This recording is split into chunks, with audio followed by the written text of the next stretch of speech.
on the street. That's quite a bit of discrimination. Oh, in a very real much sense so. Against the homeless population. Yeah. Is that what you're saying? Yes, that also, but then they play with the numbers. You know, they want to say 2,400 homeless in Davidson County. I can take you down Gallatin Road, Murfreesboro Road, Dickerson Road, Charlotte, and show you 2,000 on each one of those streets. Then they don't want to talk about the population of the metropolitan school kids that are in Davidson County metro schools that are homeless. You think that there's a large number of, well, where does an individual who has children, where does his children go to school? I mean, they have to go to school somewhere. They go to the metro public schools, but they can't give us the exact number.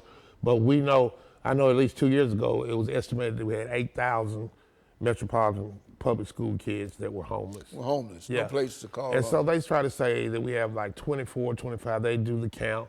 But I estimate, because I'm out here on the street, we have at least between 23 and 24,000 homeless individuals in Davidson County. And gentrification plays a part on that, because sometimes we're camping our tents out where they're doing the gentrification, you know, and until we have to move, you know. It's just there's like, no kind of stability in terms of your life and whatever. Well, like I said, I'm surviving. I'm not living. I mean, this is the lowest form of poverty, and we have over 140 million people that live in poverty. But this is the lowest form when you're out on the street. Like I said, the Metro Housing Development Agency, they use the word affordable housing. They're building condos. They're not building low income. The only thing that's going to be affordable housing for me is if they arrest me because where I camp, I'm camping illegally because I'm camping on metropolitan government property. But I do pay taxes even though I'm not paying the taxes like they think by buying cigarettes or whatever. That's how I pay my taxes. So that's my property. I feel like you won't bill for me, so I'm camping on public property.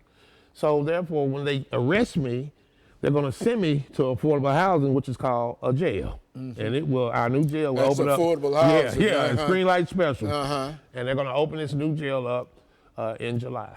So, and then right now we're getting ready to have something very, very big and spectacular that's going to happen in Nashville called the NFL Draft. So they're going to start arresting a lot of the homeless individuals that are out here on the street because they don't want people to see that part of the so-called It City. And the thing of it is, economic advance is not the same as human progress. And that's what we need here, human progress. We need the churches to stand up and say things. We need our community leaders to stand up and say things. We need our government officials to stand up and say things. And the thing you can do on Sunday is go to church and worship a poor man.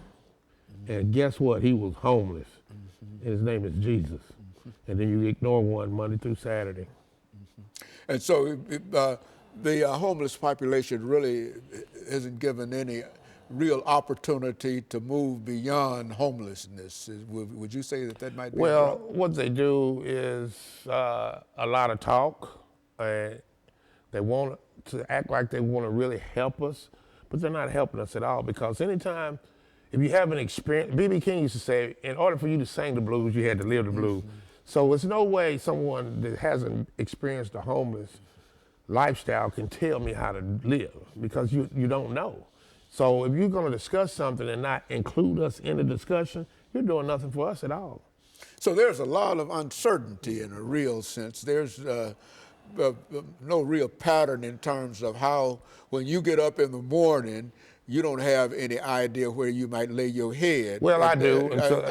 I do. I mean, I know there's a lot of ways of accommodating it, but the thing about it is that's a mindset that people have, that even though you might have a place, that place might not be there for you when you get there at that night. You're right. Uncertainty in reference to it. And I would imagine that that's a real challenge just in terms of being able to live and to have any kind of social life and any kind, I mean, how does that work It's out? no social life, and you're right. One morning I left from my tent, and it'll be a year, April the 21st, I left from my tent because I was doing a documentary called The 2Nashvilles filming. And when I came back, my tent was burned to the ground. So therefore, I didn't have a place. And so, But it's really, really sad because you don't have just a place to go eat or a place to sleep, and you have to think about that. That's stress. Okay, so what we'll do, we'll take our first commercial break, and we'll be back with our audience following this very, very short commercial break.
Thank you, and welcome back to the final segment of the show for today.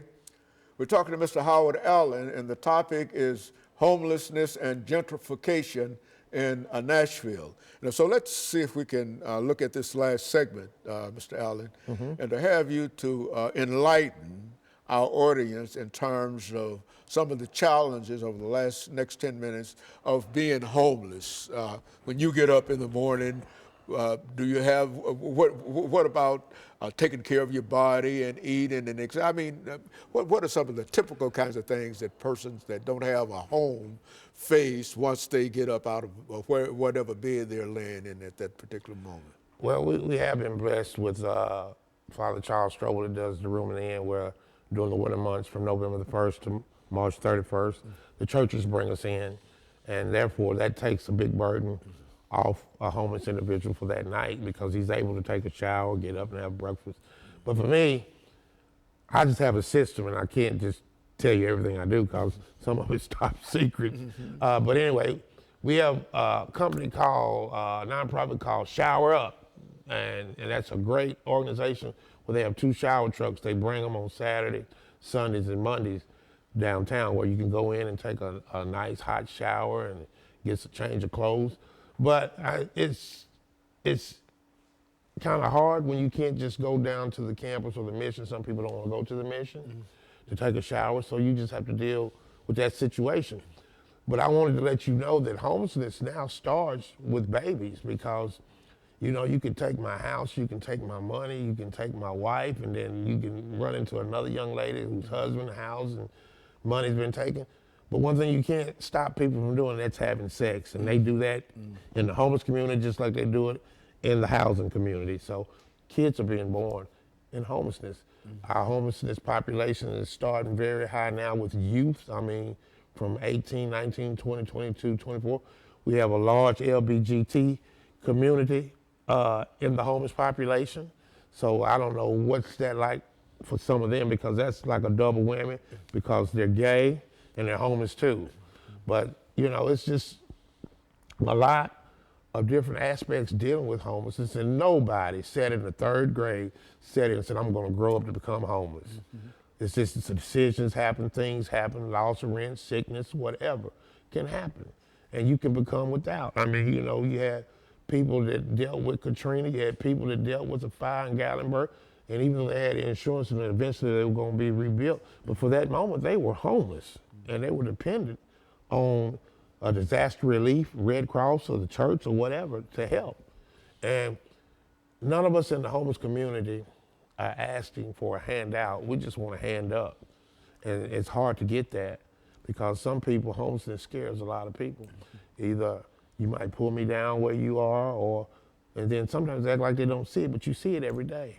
And then you see the gentrification process happening every day. All around the homeless. Not just all around downtown, and I mean, you don't have your police, your nurses, your teachers, your doctors, they can't live in Davidson County because this cost of living is so high. So they're living in Wilson County, they're living in Rutherford County, they're living in Robinson County, they're living in Montgomery County because you can't afford to live here. And I can remember when Nashville was a good place to live, it was top secret, and I mean, a nice blue place, and now, man, it's got the New York, California aspect, but with the money, and it's just wrong, you know? It's just wrong. And so I think eventually things will flatten out, and the millennials, the city has turned from what it used to be to a millennial city, a police city, and a tourist city. But the millennials are eventually going to play out, and then all this stuff that they're building, eventually, I think in the next 5 to 7 years, will go from affordable housing to low-income housing. Because my father sees, he carries us, you know, he sees. Yeah, you look at all of the construction that's built downtown, and what you're saying is that once people no longer can afford to live in these houses, what generally becomes of all of the housing? Yeah, I think it becomes low income, but right now this city is full of corporate greed. Corporate greed. They're putting the profit before the people, and the people are the most important weapon aspect in the city, because we are the ones that make the city run. You think that, is there any effort, Mr. Allen, to sort of organize the homeless community? And if not, what would be some of the obstacles in terms of bringing people together and making them have a common purpose in terms of uplift? Well, I'm going to tell you, I was kind of protected when I was growing up. I'm a 61 baby. So some of my close friends, like Howard Gentry, was like a brother to me. I was kind of protected when that civil rights stuff was going on. I remember when Kennedy, Malcolm, King, Medgar, all of them, and Robert Kennedy got killed, you know. So I was kind of protected doing that. But let me tell you, I see some of the same similarities in the homeless community as far as dealing with blacks, the black community. Two things I know. When you have a census, you never get the accurate count on an African-American family, and you never will on a homeless family either. Why is that? Because when we don't want to be seen, we won't be seen.